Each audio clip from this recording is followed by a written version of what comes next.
नमस्ते, सुप्रभात। आज 7 अप्रैल भाग्योदय फाउंडेशन की युग ऋषि विचार श्रृंखला का 1194वां 1194 चरण। आपका हार्दिक स्वागत। महाकाल और युग प्रत्यावर्तन प्रक्रिया, आज की पुस्तक पृष्ठ 37 से विषय उद्धृत करता हूँ। कृष्ण भगवान की रानियाँ शीर्षक पूज्यवर आचार्य श्री राम शर्मा जी ने लिखा था। भगवान कृष्ण की 16,000 रानियाँ बताई जाती हैं। यूँ लौकिक दृष्टि से ये बात समझ से बाहर की है। महाभारत में उनकी 1-2 पत्नियों का ही वर्णन है, जैसे रुक्मिणी, सत्यभामा। यह उनकी धर्मपत्नी हैं। सामाजिक मर्यादा की दृष्टि से यह उचित भी है।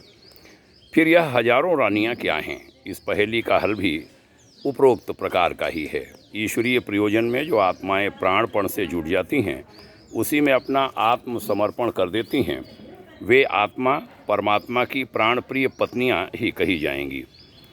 पत्नी संबंध के साथ अश्लील काम क्रीड़ा और गोपनीयता का संबंध जुड़ जाने से सामाजिक क्षेत्र में यह रिश्ता अड़चन सा लगता है, लेकिन अध्यात्म चर्चा में इस प्रकार की कोई अड़चन नहीं। आत्मसमर्पण और अभिन्न एकता की जो भावनात्मक स्थिति है, उसकी तुलना लौकिक रिश्ते में पति पत्नी भाव से ही मिलती जुलती है। इसलिए संतों और सूफियों ने आत्मा और परमात्मा की एकता को प्रणय सूचक शब्दों में अनेक गीतों में गाया है। कबीर का सरत योग, मीरा का प्रणय योग एक उच्च आध्यात्मिक भूमिका है। उसमें जिस पति पत्नी भाव की चर्चा की गई है, वह सामान्य गृहस्थ पद्धति से असंख्य गुनी ऊंची भाव संसार की स्थिति है।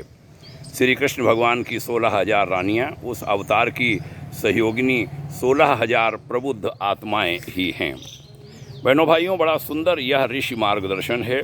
अनेक लोग भ्रमित करने वाली स्थितियां पैदा करते हैं और वह आज के अपने लौकिक संबंध से उसको जोड़ते हैं। यह उचित नहीं। समझदार लोग इस बात को हृदयंगम करें।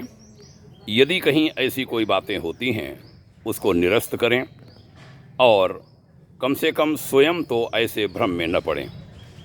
हमारा लक्ष्य भारत भाग्योदय, आपके उज्जवल भविष्य की शुभकामना। ओम शांति।